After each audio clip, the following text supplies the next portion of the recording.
welcome to STREEZYonX. I'm Streezy, and I'm here to tell you what's happening on X in a quick video.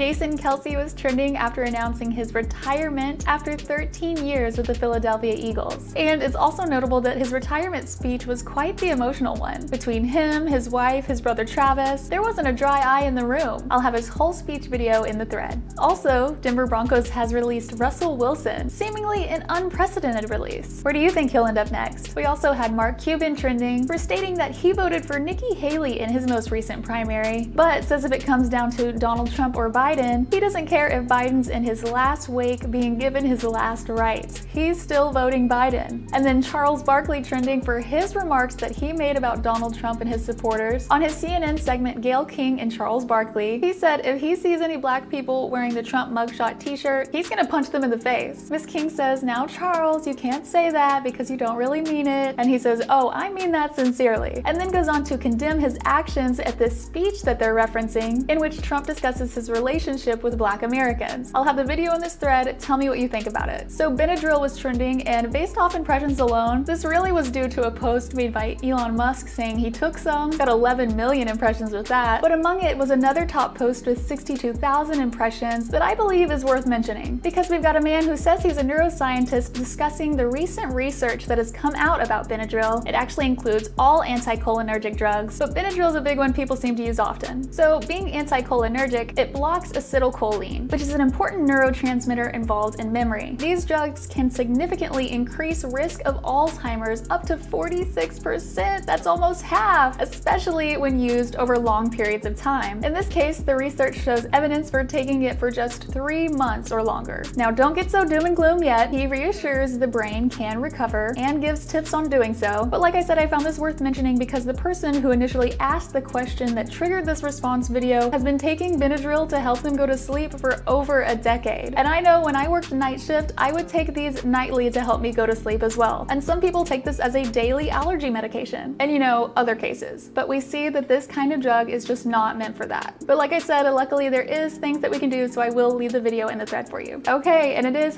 #Super Tuesday. The greatest number of states are holding their primary elections and caucuses today, over a dozen of them. And apparently approximately 1/3 of all delegates to the presidential nominating convention can be won today. So the results today are a pretty strong indicator of who the presidential nominations in each party are going to be. Pretty much the only candidates we're looking at this point. In the Democratic Party, we have President Joe Biden, Dean Phillips and Marianne Williamson, and Republican Party, former President Donald Trump and Nikki Haley. Not that I've seen any really competitive numbers, but feel free to leave your guess or wishes of who each party will nominate below. I'll update you once we get those numbers in. We also had BRICS trending. BRICS is an intergovernmental organization comprising of Brazil, Russia, India, China, South Africa, and now Egypt, Ethiopia, Iran, and the United Arab Emirates. They started meeting initially back in 2006 to focus on improving the global economic situation, and even since early conception have talked about the idea of needing a new global reserve currency, especially with the need of having to convert everything into US dollars to do business, but the value of the dollar is steadily declining. So what do we have now? The option to do that with cryptocurrency, of course. So as these countries no longer have to remain reliant on the US dollar, they're headed towards dealing in mostly or even only local trades. What are your thoughts on this one? And what goes perfectly hand in hand with crypto news? Even better crypto news, some of the best we've had in a while. All-time high trending with Bitcoin surpassing its all-time high dollar value today, passing $69,000. Ooh boy, what do you think's gonna happen next? That's it for today. Turn on notifications so you never miss an update, and I will see you tomorrow.